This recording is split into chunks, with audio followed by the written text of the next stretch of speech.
क्या कभी आपने सोचा है कि अगर अचानक से नौकरी चली जाए या कोई मेडिकल इमरजेंसी आ जाए या घर में कोई बड़ा खर्चा आ जाए तो आप कैसे संभालेंगे? ऐसे वक्त के लिए होता है इमरजेंसी फंड, यानी कि एक ऐसी रकम जो कि एक अनप्लान्ड सिचुएशन के लिए रखी जाती है। आज हम समझेंगे कि इमरजेंसी फंड क्या होता है और ये क्यों जरूरी है और स्टेप बाय स्टेप इसको कैसे बनाते हैं। स्टेप 1, इमरजेंसी फंड का टारगेट सेट करें। सबसे पहले आपको ये तय करना होगा कि आपके फंड का साइज क्या होगा। इसके लिए आप अपने हर महीने के जरूरी खर्चों को जोड़ लीजिए, जैसे बच्चों की स्कूल की फीस, घर का किराया, बिजली का बिल, ईएमआई वगैरह वगैरह। अब इसी खर्च का 3 से 6 महीने का टोटल निकाल लीजिए। हमको इसी का इमरजेंसी फंड बनाना है, यानी कि जो भी 3 से 6 महीने का टोटल अमाउंट निकलेगा उसका हम इमरजेंसी फंड बनाएंगे। एक एग्जांपल से समझते हैं।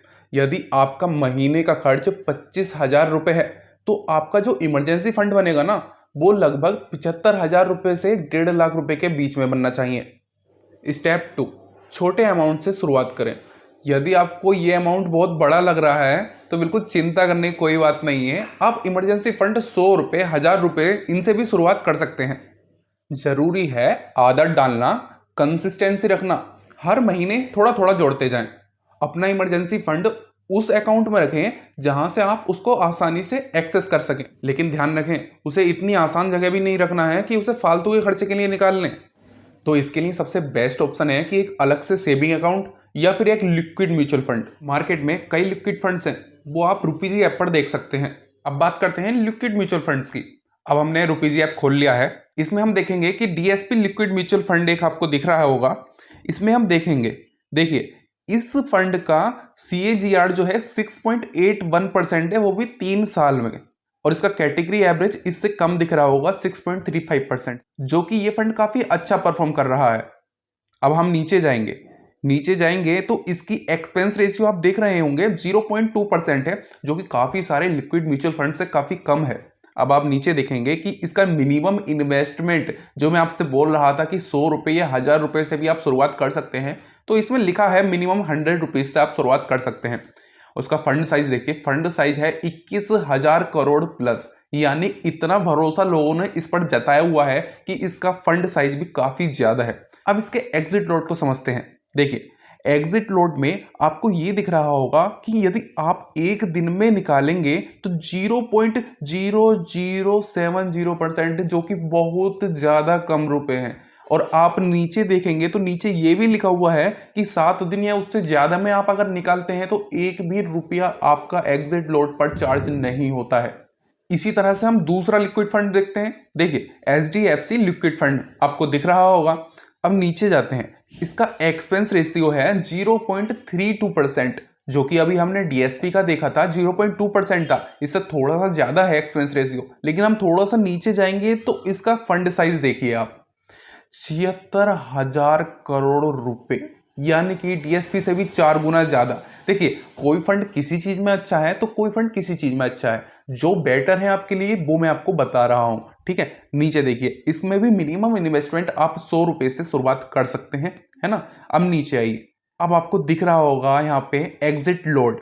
एग्जिट लोड वही सेम चीज, यदि आपने 7 दिन या उससे ज्यादा में निकाला तो आपका एक भी रुपया नहीं कटेगा। तो देखिए मैं यही आपको बता रहा था कि लिक्विड म्यूचुअल फंड में यही बात खास होती है कि आप कभी भी निकालें आपके रुपए नहीं कटने वाले हैं और बहुत ही सेफ है। इसका फंड साइज भी देखिए, इसमें 76,000 करोड़ रुपए और दूसरे में लगभग 21,500 करोड़ रुपए, यानी लगभग 1 लाख करोड़ रुपए से ज्यादा लोगों ने इसमें लगा रखा है। ये केवल 2 लिक्विड म्यूचुअल फंड्स की मैं बात कर रहा हूं। तो दोस्तों सबसे ज्यादा जो सेफ माना जाता है वो लिक्विड म्यूचुअल फंड माना जाता है। तो देखिए लिक्विड म्यूचुअल फंड में आप कभी भी विड्रॉल कर सकते हैं, लेकिन जब भी विड्रॉल करेंगे वो आपको 1 से 2 वर्किंग डेज में आपको मिल जाएगा। और हाँ, इसको बहुत ही आसान तरीके से रुपीजी ऐप से एक्सेस कर सकते हैं। रुपीजी ऐप का लिंक मैंने डिस्क्रिप्शन में दिया है, जाकर जरूर देख लेना। अब आता है स्टेप 4, ऑटोमेटिक सेविंग्स सेट करें, यानी कि अपने हर महीने की सैलरी या इनकम आते ही एक फिक्स अमाउंट को तुरंत ही इमरजेंसी फंड में डाल दें। इसको आप बैंक में ऑटो डेबिट या SIP कर सकते हैं। इससे आपका सेविंग्स डिसिप्लिन बना रहेगा। अब आता है स्टेप 5, इमरजेंसी फंड का गलत इस्तेमाल ना करें, जैसे कि आईफोन लेना, लैपटॉप लेना या फिर किसी ट्रिप पर जाना।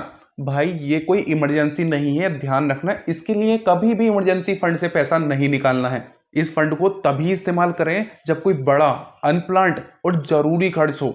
अब आता है स्टेप 6। मान लो आपने जरूरी खर्च में उसको इस्तेमाल कर लिया है, तो उसको दोबारा रिफिल करें। तो भाई टेंशन मत लो, आपकी प्राथमिकता ये होनी चाहिए कि जैसे ही इमरजेंसी निकल जाए उसको दोबारा से भरें, क्योंकि यार अगली इमरजेंसी कब आ जाए किसी को नहीं पता। अब आता है स्टेप 7। अपने फंड को साल में 1-2 बार रिव्यू करें।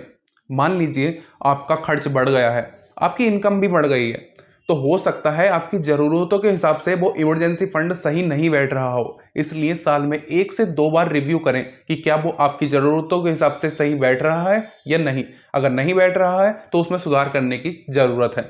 अब आप कहोगे कि यार आपने लिक्विड फंड्स के बारे में तो बता दिया, लेकिन लिक्विड फंड्स से इन्वेस्ट करें और कहाँ पे करें ये तो बता दे भाई। तो भाई इसी के लिए मैं आपके सामने लेकर आया हूँ रूपीजी ऐप को, जिस पर 3 लाख से भी ज्यादा लोग पिछले 20 सालों से ट्रस्ट कर रहे हैं, ताकि वो अपना सही डिसीजन ले सकें। रूपीजी पूरी तरह से सेबी और एमफी कंप्लायंट है। यहाँ आपको ऐसे स्मार्ट टूल्स मिलेंगे जहां पर आप लो रिस्क और हाई रिटर्न्स वाले फंड्स चुन सकते हैं। इतना ही नहीं, आपके नए इन्वेस्टमेंट का पोर्टफोलियो पर क्या असर होगा, कौन से फंड्स ओवरलैप हैं, ये सारे इंसाइट्स भी बहुत ही आसानी से मिल जाएंगे। यानी कि अब आपको किसी भी फाइनेंस गुरु की बिल्कुल भी जरूरत नहीं है। और सबसे अच्छी बात, इसमें अकाउंट ओपनिंग और एएमसी चार्ज बिल्कुल फ्री है। तो देर किस बात की भाई, आज ही रूपीजी को डाउनलोड करें, लिंक मैंने डिस्क्रिप्शन में दिया है, और म्यूचुअल फंड में इन्वेस्टमेंट करें। और सोच समझकर सही जगह इन्वेस्टमेंट करना एक समझदार इंसान की फाइनेंशियल प्लानिंग होती है।